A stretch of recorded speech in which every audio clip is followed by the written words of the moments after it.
GST bill వల్ల మొత్తం మీద తీసుకుంటే ప్రజలకు లాభం అంటారా నష్టం అంటారా?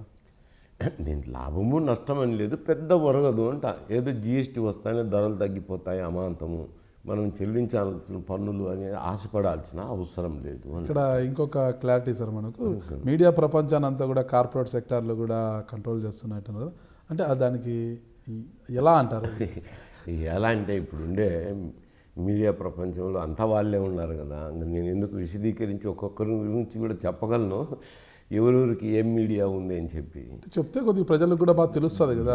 మీలాంటి సీనియర్లు నిపుణులు చెప్పడం వల్ల ప్రజలు కూడా కొద్దిగా చైతన్యవంతులు బాగుండదు కదా. ఇప్పుడు నేషనల్ మీడియానే తీసుకోండి, ఎందుకులే మన రాష్ట్ర మీడియా ఎందుకు బాగుండదు. నేషనల్ మీడియా తీసుకుంటే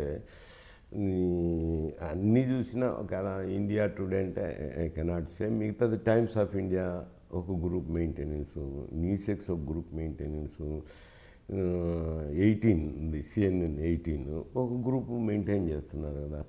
వీళ్ళు 5-6 మంది ఇండస్ట్రియలిస్టు మాట్లాడుకున్నారంటే నువ్వు బ్రహ్మాండమైన వ్యక్తి అంటారు, నువ్వు పనికి మాలోని పోని అంటారు.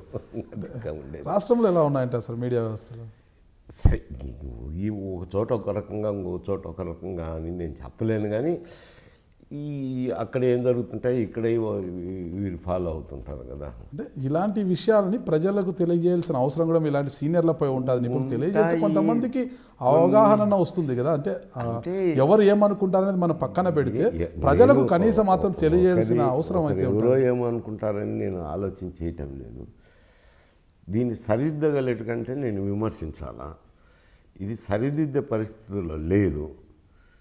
తాహతుకు మించిన వ్యవహారం అంటే ఎక్కడో గవర్నమెంట్ ఆఫ్ ఇండియాలో జరిగే పాలసీస్లు ఇవన్నీ వస్తుంటాయి. ఒకవేళ పార్లమెంట్లో ఉంటే మాట్లాడిందును చెప్పిందును ఏదైనా చేయగలిగింది. అటువంటి పరిస్థితులు లేనప్పుడు చెప్పినారు కదా గాంధీ గారు, ఈ చెంప ఇస్తే ఆ చెంప ఇవ్వని, అట్లాగా ఎందుకు ఆ సమస్య పెద్ద అది అందరికీ తెలిసిందే. సామాన్యంగా ఈ మీడియా ప్రపంచంలో ఉన్న వాళ్ళు అయితేనేమి, బయట ఉండే వ్యక్తులు అయితేనే, పొలిటికల్ పీపుల్ అయితేనే అందరికీ తెలుస్తుంది, సత్యమే కదా. మొత్తం మీద కేంద్రంలో కావచ్చు రాష్ట్రంలో కావచ్చు మీడియా పోకడలు ఎలా ఉన్నాయంటారు? మీరు గమనిస్తున్నారు కదా, నాటికి నేటికి తీసుకుంటే నాడు చూశారు మీడియాని, ఈరోజు చూస్తున్నారు కదా, మీడియా అనేది పెరిగిపోయింది. ఎలా ఉన్నాయంటారు పోకడలు? ఒకరిలో వాళ్ళను ఎక్కువ నేను ఎందుకు కాన్సన్ట్రేట్ చేయము ఒక రాజకీయ నాయకుడిగా ఉండి, అంటే అప్పటి నైతిక విలువలకు ఇప్పటి నైతిక విలువలకు రాజకీయాల్లో కానీ మీడియా ప్రపంచంలో కానీ ఎవరిలైనా అవి అప్పుడు ఒక స్థాయి ఉండేది, ఇప్పుడు ఒక స్థాయి తగ్గుదల అయితే అయింది కదా. ఏమో వారొక్కరిని అనడం ఎందుకు, మా రాజకీయ నాయకులు కూడా స్థాయి తగ్గింది, ఒకరిని విమర్శించడం ఎందుకు. ముందు మేము కట్టుబాట్లలో ఉంటే పర్వాలే, మేము కూడా కట్టుబాట్లు తప్పినాము. ఇప్పుడు ఎన్నికల్లో ప్రచారం అనేది ఉంది. ఎన్నికల్లో ప్రచారం కానీ ఎన్నికల్లో ఒక శాసనసభ్యుడు కావాలంటే కనుక ఓపెన్గా మాట్లాడినారు. నేను మాట్లాడడం కాదు, నేనైతే అంత మాట్లాడినాను కూడా మాట్లాడినారు కాబట్టి నేను ఇప్పుడు చెప్పాల్సింది 15 కోట్లు అవుతుంది అని చెప్పి ఒక ప్రముఖ వ్యక్తి మాట్లాడినారు. సరే అది ప్రివిలేజ్ మోషన్లా కాదా, అది వేరు సమస్య అనుకో. ఇప్పుడు 100 మందిలో 10 మంది చెడ్డవారయ్యి 90 మంది మంచివారైతే అతను ఒక్కరు చెడ్డవారు అనే దానికి ఉంది. ఆ 100 మంది కూర్చున్న వాళ్ళందరూ అటువంటి వాళ్ళే.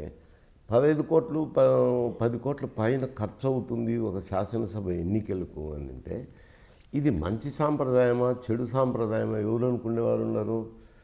ఓహో ఈ అభ్యర్థి అయితే బాగుంటాడు 10 కోట్లు పెడతాడు, ఇంకొకరు అయితే ఈయనకు 15 పెడతానన్నా, నాకు టికెట్ ఏంటి 15 అయితే బాగుంటుంది కదా, ఈయనకి ఇద్దాంలే, నీ సర్వే బాగలేదు, ఈయన సర్వే బాగా వచ్చింది అని చెప్తున్నారు. ఏం చెప్పాలా, ఒక పార్టీలకు పెద్దలుగా ఉంటూ ప్రస్తుత రాజకీయ పోకడన్ని కూడా నైతిక విలువలు చూస్తున్నారంటారు, నోట్ల కట్టలనే చూస్తున్నారంటారు మీరు? ఇంక నేనేం చెప్పాలా, ఇంత మించి ఇంకా ఆ నుంచే కదా ఆధారం.